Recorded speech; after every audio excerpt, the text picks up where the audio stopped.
নমস্কার, আমি অরিত্রা আরেকটা ব্লগ নিয়ে এসেছি আপনাদের কাছে। আপনাদের আগের ব্লগে বলেছিলাম না, রান্না করতে গিয়ে এরকম আগুন লেগে গেছিলো। আজকে লোক এসেছে এগুলোকে ঠিক করার জন্য। আমরা ট্র্যাডিশনাল অফিসে গিয়ে জানিয়েছিলাম, ওনারাই লোক পাঠিয়েছেন ঠিক করে দেওয়ার জন্য। এই যে ভদ্র মহিলাটিকে দেখছেন, ওনার কাজ হচ্ছে শুধু আশেপাশটা পরিষ্কার করা। উনি প্রথমে আমাদের বলেছিলেন রান্নাঘরে যা যা আছে সব কিছুকে পরিষ্কার করে দিতে। তারপরে উনি ঘষে ঘষে রান্নাঘরের পিছনে সব কিছু বার করে পরিষ্কার করেছেন।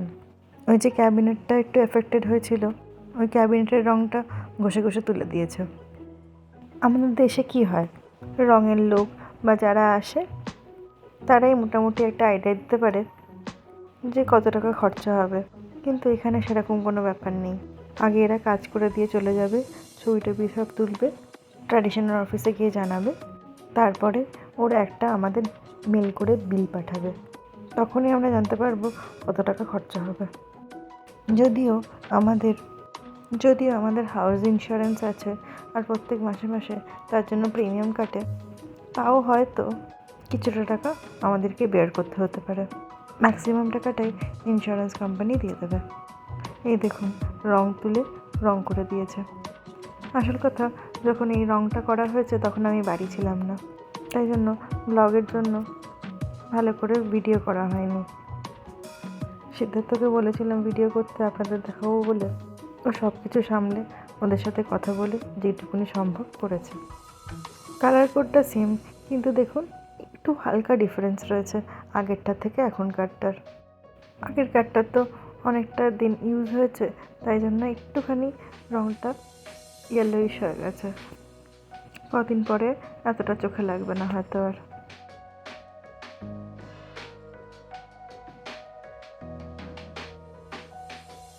মোটামুটি হয়ে গেছে, এবার এনারা সব জিনিসপত্র গুটিয়ে ফিরে যাবে।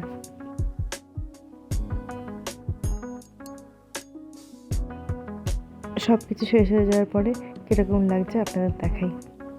দেখুন কীরকম ছিল আর কীরকম হয়ে গেছে, কিন্তু এই হালকা একটুখানি ডিফারেন্স বোঝা যাচ্ছে, যেন হয়তো এটা ইউজ করতে করতে আবার একই রকম হয়ে যাবে দুটো। আসল কথা, যখন প্রথমে হয়েছিল প্রচণ্ড মনটা খারাপ হয়ে গেছিলো। রান্না করার সময় বলুন বা কিছু করার সময় বলুন, খুব সাবধানে করি যাতে কিছু লেগে না যায়। ওই একটা ভুলের জন্য কতটাই না কেলেঙ্কারি হয়ে গেছিলো। দুপুরে আজকে বেশি ঝামেলা কিছু করব না, চিকেনের ঝোল আর ভাত করব। চিকেনটাকে নুন, হলুদ, পেঁয়াজ রসুন বাটা, লঙ্কার গুঁড়ো আর একটু সর্ষের তেল দিয়ে ম্যারিনেট করে রেখেছিলাম। তারপরে কড়াইতে বেশ খানিকটা সর্ষের তেল দিয়ে আমি একটু হলুদ দিয়ে নিই। আমার একটু তেল ছিটকানোর ভয় আছে, তেল ছিটকানোর জন্য একটু হলুদ দিয়ে নিই। তারপরে আমি দিয়ে দেবো হচ্ছে কুচো করা পেঁয়াজ। পেঁয়াজটাকে একটু ভালো করে ভেজে নেব। চিকেনটাকে ম্যারিনেট করার সময় দই দিতে ভুলে গেছিলাম, একটুখানি দই দিয়ে আবার একটু মেখে রেখে দিলাম। পেঁয়াজটা মোটামুটি ভালো করে ভেজে এসেছে, তারপরে একটা গোটা টমেটো কুচি করে দিয়ে দিয়েছি। তারপরে একটু নুন দিলাম যাতে করে টমেটোটা একটু তাড়াতাড়ি সেদ্ধ হয়ে যায়। আজকে একটু পাতলা করে ঝোলই করব, তাই জন্য শুধু গরম মশলা আর একটু চিকেন মশলা দিয়েই রান্নাটা করব। ওই দুটো মশলা দিয়ে একটুখানি কষিয়ে নিলাম।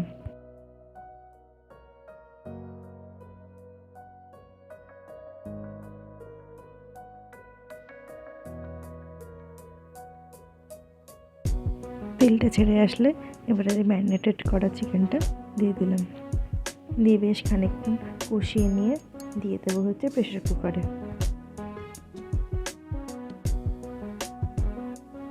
কষানোর সময় আমি ফ্লেমটাকে হাই করে দিয়েছিলাম।